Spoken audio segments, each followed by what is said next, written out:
अगर तुम्हें diabetes, fatty liver है या तुम्हारा वेट 100 kg से ऊपर है तो ये चीज़ बहुत इंपॉर्टेंट तरीके से समझ लो। You are not in a state जहाँ पे तुम्हारी कॉन्वर्सेशन इस चीज़ से स्टार्ट होनी चाहिए कि खाने में और क्या क्या डाल सकते हैं, खाने में क्या मिल सकता है, कार्ब्स को कैसे बढ़ा सकते हैं, चीट मील कभी होगा। Right now what you have to do is to think about saving your life, fixing your metabolic health, dropping the weight so that you can become the best version of yourself. But often मैं क्या देखता हूँ कि पहली call पे ही हम कब workout करना ख़त्म कर सकते हैं और क्या क्या चीज़ें खा सकते हैं। अरे मैं तो सैटरडे को खाता हूँ बाहर जाके, लिकर भी होता है मेरा थोड़ा, मेरा फैमिली टाइम है या मेरा कलीग्स के साथ, फ्रेंड्स के साथ उठना बैठना है एंड वो मैं छोड़ नहीं सकता। वो अगर नहीं छोड़ सकते तो ये समझ के चलो कि तुम्हारी हेल्थ बहुत बुरी होने वाली है आगे जाके। आपको लगता है कि ओके ऊपर से तो मैं सही दिख रहा हूँ, सब कुछ फंक्शन सही कर रहा है, वन बैड डे कुछ गलत हो सकता है, राइट।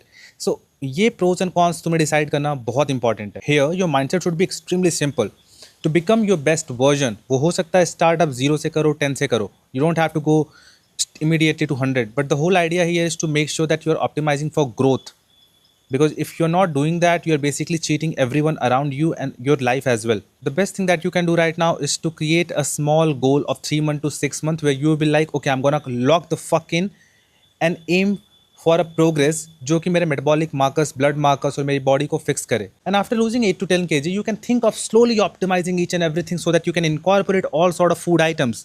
But till then अगर आपका HbA1c या fatty liver higher side पे है, आपका फैट बहुत ज़्यादा बढ़ा हुआ है, तो till then the idea should be to go limited with the food option. 10 to 12 food bundle बना लिया ऑफ हाई प्रोटीन और मॉडरेट प्रोटीन, एक रूटीन बना लिया एंड उसको जब आप लॉन्ग टर्म तक फॉलो करते हो तो वो आपको एक ऐसा रिजल्ट देता है जिससे कि आपका एक्चुअल जो लाइफ है वो चेंज हो सकता है। Basically you have to kill your other self जिसने आपको इस जगह पे ला के खड़ा किया है जहाँ पे your health is at the stake.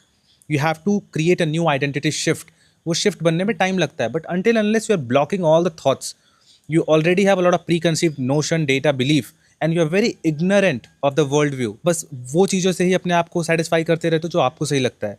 तो ये एक ऐसा ट्रेड है जहाँ पे you are literally cheating yourself and all the people around you. Stop doing that. Take accountability, take extreme ownership, take help of somebody who's qualified enough to help you and then fix your life, because that is something which will add value to your life, not the food item, not the cheap thrills and not the mere sensations of pleasure. So hope this makes sense and you'll take some actions.